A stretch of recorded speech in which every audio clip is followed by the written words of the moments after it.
சிவபெருமானுக்கு பிடித்த 7 பொருட்களை பற்றி பார்க்க போகிறோம். சிவபெருமானுக்கு இந்த உலகில் உள்ள எல்லா பொருட்களும் பிடிக்கும்.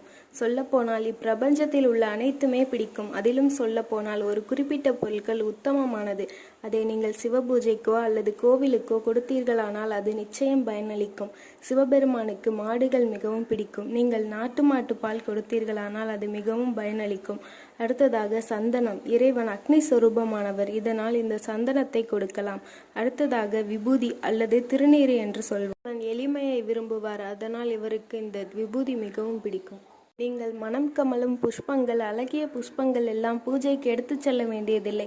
நம் இறைவன் மிகவும் கருணை வடிவானவர். எளிமை விரும்பி அவருக்கு ஒரே ஒரு வில்வ இலையும் நீரையும் ஊற்றி அபிஷேகம் பண்ணுங்கள். அதற்கே அவர் இறங்கி வருவார். அடுத்ததாக குந்திலியம். இது ஒரு சாம்பிராணி வகை. இதில் புகை போடும்போது இதில் சிவ ஆற்றல் அதிகமாக உள்ளது என்று குறிப்பிடப்படுகிறது. அதனால் நீங்கள் கேட்பதை இறைவன் நிச்சயம் அருள்வார். அடுத்ததாக ருத்ராட்சம். அது எத்தனை முகமாக இருந்தாலும் அதை வாங்கி கொண்டு கோவிலுக்கு கொடுக்கலாம். நம் இறைவன் ஆபரணங்களை விரும்புவதில்லை. அவர் விரும்புவதோ இந்த ருத்ராட்சத்தை தான். அவருக்கு இது மிகவும் பிடிக்கும். மகளுக்கு செய்யும் பணியே மகேஷனுக்கு செய்யும் பணி என்பார்கள். முடிந்தவரை அனைவரிடமும் அன்பாக பழகுங்கள், உதவி செய்யுங்கள். குறிப்பாக சிவன் கோவிலில் வைத்து மற்றவருக்கு உதவி செய்தால் அதன் பலன் 7 ஜென்மத்திற்கும் தொடரும் என்பது நிதர்சனமான உண்மை.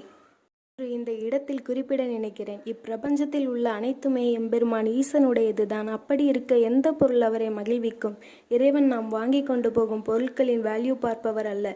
அந்த பொருட்களை நாம் எவ்வளவு உள்ளன்போடு கொடுக்கிறோம் என்று பார்ப்பவர். உள்ளம் நிறைந்த அன்போடும் பக்தியோடும் தலைவணங்கி கும்பிட்டு ஓம் நமச்சிவாய என்று சொல்லி நெற்றியில் விபூதி அணியுங்கள். நீங்கள் இறைவனின் செல்ல பிள்ளைகளாகவே ஆகிவிடுவீர்கள். நிச்சயம் இறைவன் உங்களுக்கு அருள் புரிவார். ஓம் நமசிவாய.